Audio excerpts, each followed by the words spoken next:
किसी स्त्री को देखते हो, किसी मनमोहक स्त्री को देखते हो तो तुरंत तुम उसको पूरा स्कैन कर लेते हो, कैसी होगी बिना कपड़ों की, इसका स्तन कैसा होगा, इसका नितंब कैसा होगा, ये कितनी गोरी है, कितनी काली है, कैसी है, ये लंबी कितनी, चौड़ी कितनी है, इसके कट कैसा है।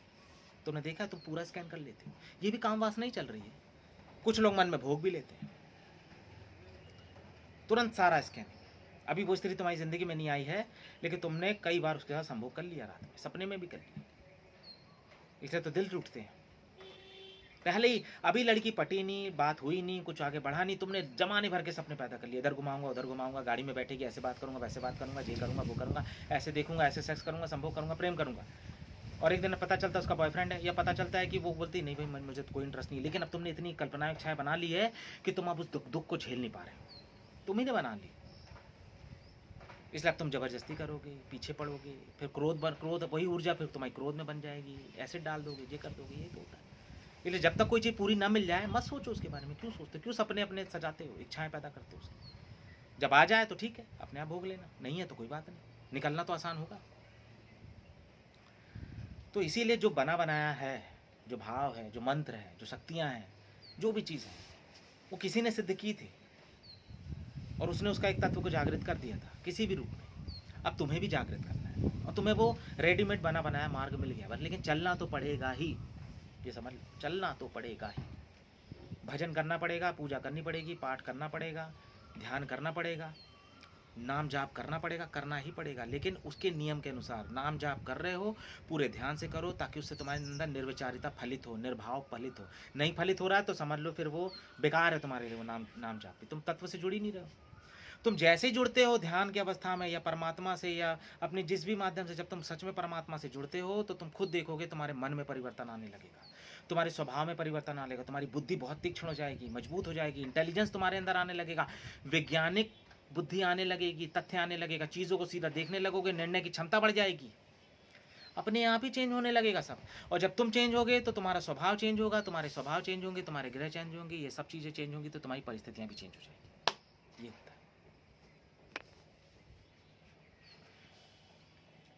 अभी किसी ने पूछा था कि ये आजकल जितनी भी स्त्रियां हैं, ये जो बहुत रील्स बना रही हैं, पहले के ज़माने में भी जो स्त्रियां होती थी तो वो भी नग्न कपड़े दिखाती थी, अपने आप को वो करती थी और ये करती थी। आज की स्त्रियां भी यही कर रही हैं, खूब रील्स बन रही हैं, खूब लाइक्स जा रहे हैं, पैसा कमा ले रही हैं, चाहे वो कच्चा बादाम वाली हो, चाहे कोई ठुमका लगा रहा है, ये लगा रहा है, वो सब लगा रहा है। तो कह रहे ये अचानक से इतना ज़्यादा क्यों बढ़ गया, कैसे बढ़ गया है, ये क्या परंपरा के खिलाफ है? देखो बात वो नहीं है, इसे समझो। प्रकृति का काम है तुम्हारी जितनी भी इच्छाएं उसे पूरा करना, इसे समझ लो। ये ब्रह्मांड का काम है, वो इच्छाएं ही प्रकृति ही तुम्हारे अंदर पैदा करती हैं। तुमने कभी कोई ऐसी इच्छा नहीं की होगी जो प्रकृति से परे हो। मैं तुमसे कहूँ कि कोई एक ऐसा इंसान खोज के दिखा दो जो ये कह दे कि हाँ मुझे दुख पसंद है, मुझे पीड़ा पसंद है, मुझे दर्द पसंद है, मैं दुखी रहना चाहता हूँ, मैं परेशान रहना चाहता हूँ। कोई भी ऐसा इंसान नहीं। हर इंसान को सुख चाहिए, आनंद चाहिए, मस्ती चाहिए, प्रसन्नता चाहिए। तो तुम भी, तुम्हारी इच्छाएं भी उसी पे ही फलित है। ये प्रकृति ने ही तुम्हारे अंदर इच्छाएं पैदा कराई है, क्योंकि इच्छाएं होंगे तभी तो इतने रंग होंगे, इतने मन होंगे। बिना इच्छाओं के तो फूल हरे नहीं हो सकते, पेड़ पौधे हरे नहीं हो सकते, फूल लाल नहीं हो सकता, पानी पानी नहीं हो सकता, आग अग्नि नहीं हो सकता। सबके अपने अलग अलग सौंदर्य हैं। ये इतना जो तुम्हें सारा विकास है, ये अस्तित्व की इच्छा का ही विकास है, उसके मन का ही अलग अलग स्वरूप है।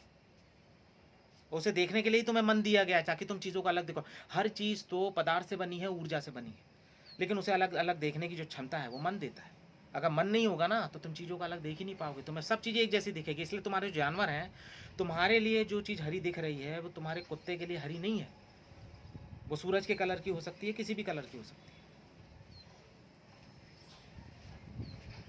तो इस चीज़ को थोड़ा पहले समझो कि प्रकृति का काम है, ब्रह्मांडी का काम है कि जितनी भी तुम्हारी इच्छा है वो उसे पूरी करता है।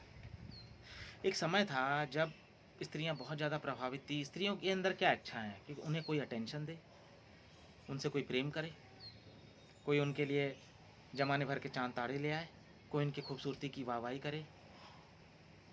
हर स्त्री कहीं ना कहीं अंदर से चाहती है कि उसे अटेंशन मिले, प्रेम मिले, ये साथ चाहिए। तो वो मिलती किसे है? ज़्यादातर अभिनेत्रियों को। तुम देखना, जितनी भी मॉडल होंगी, अभिनेत्रियाँ होंगी, सुंदर होंगी, हर चीज़ होंगी, ये जो भी चीज़, उन्हें अटेंशन मिलता है। काली कलूटियों को तो देखेगा नहीं कोई। और हर लड़की कहीं ना कहीं से अभिनेत्री बनना चाहती है। कि अभिनेत्री बनने में फ़ायदा क्या है? अटेंशन मिलेगा, पैसा मिलेगा, धन मिलेगा, बड़ी जगह शादी हो जाएगी, बहुत सारे बॉयफ्रेंड्स मिलेंगे, सेक्स मिलेगा, प्रेम मिलेगा, खूबसूरत लड़के मिलेंगे, ये सब चीज़ें मिलेंगी ना। तो ये आकांक्षाएं अभी की नहीं है, ये आकांक्षाएं शुरू से ही नारी के अंदर नहीं है, शुरू से ही रही, लेकिन मौका नहीं मिला है इतना। क्योंकि अभिनेत्री तो कुछ ही बन सकती हैं, सभी तो बन नहीं सकती, सभी तो सुंदर हो नहीं सकती, सभी तो कामयाब हो नहीं सकती, सभी को प्लेटफॉर्म नहीं मिल सकता, मौका नहीं मिल सकता, सभी अपने अंग प्रदर्शन को दिखा नहीं सकती, सभी अपनी खूबसूरती को नहीं दिखा सकती, निखार नहीं सकती। किसी समय में तो ये स्थिति रही है ना कि पुराने टाइम पे या प्राचीन काल में तो आदमियों का वर्चस्व ज़्यादा था, औरतों का कम था, तो औरतों को दबा के रखा गया, ज़रूरत से ज़्यादा दबा के रखा गया, तो उनकी बहुत सारी भाव भंगिमाएँ, इच्छाएँ सब वहीं दब गई। लेकिन इच्छाएँ तो थी ना, हर लड़की अभिनेत्री बनना चाहती है, उस सुख को प्राप्त करना चाहती है, तो उसको एक प्लेटफॉर्म मिला। किस फॉर्म में? यूट्यूब के फॉर्म में, इंस्टाग्राम के फॉर्म में। ये इंस्टाग्राम क्या है? छोटी छोटी पिक्चर ही तो हैं, ज़रा ध्यान से देखो। एक पिक्चर वो जी तो थिएटर पे लगती है, और एक पिक्चर वो होती है जो तुम्हारे टीवी पे चलती है, मोबाइल पे चलती है। आज हर लड़की अपने आप को मॉडल बना के, जिसके अंदर इच्छा हो, मॉडल बना के, छोटे कपड़े पहन के, अपने आप को और फिल्टर करके, मेकअप करके, कुछ भी करके अपने आप को सुंदर दिखा के, अपने ठुमके लगा के वो रिझा सकती है, वो अटेंशन पा सकती है, पैसा भी पा सकती है। वो क्या कर रही है? हर लड़की जो रील्स पे है या इंस्टाग्राम पे है, जो ये सारी चीज़ें कर रही है, वो कहीं ना कहीं अपने उस स्त्री अभिनेत्री के होने का जो स्वभाव था, जो उसकी गरिमा थी, उसको जो महसूस करना था, उस स्वाद को, उसको जो भोगना था, वो आज भोग रहा है। तो प्रकृति ने उसको ये मौका बना के दिया है। हो सकता है वो पिछले जन्म में इसके लिए पागल रही हो, लेकिन उसे मौका ना मिला। तो प्रकृति हमेशा व्यवस्था बनाती है। तो इसलिए तो मैं तुमसे कहता हूँ, यदि कोई नेता इस जन्म में नेता नहीं बन पाया है, तो अगले जन्म में उसको पूरी अपॉर्चुनिटी बना के दी जाएगी, उसके स्वभाव के अनुसार। याद रखना, उसके स्वभाव के अनुसार। वो एक नंबर का गंदा इंसान है, खराब इंसान है, तो उसका स्वभाव किस चीज़ में? गंदगी में ज़्यादा होगा, तो जो उसका स्वभाव होगा, उसी स्वभाव के अनुसार उसको परिस्थितियाँ मिलेंगी। विचार के हिसाब से परिस्थितियाँ नहीं मिलेंगी। विचार में तो हर इंसान शाहरुख, सलमान या अंबानी बनना चाहता है। नहीं, तुम्हारा भाव कैसा है, उस भाव के अनुसार तुम्हें अगला जन्म मिलेगा। यदि तुम्हारे भाव में ही अभिनेता बनना छुपा है, भावातीत में ही अभिनेता बनना छुपा है, तो तुम्हें अगले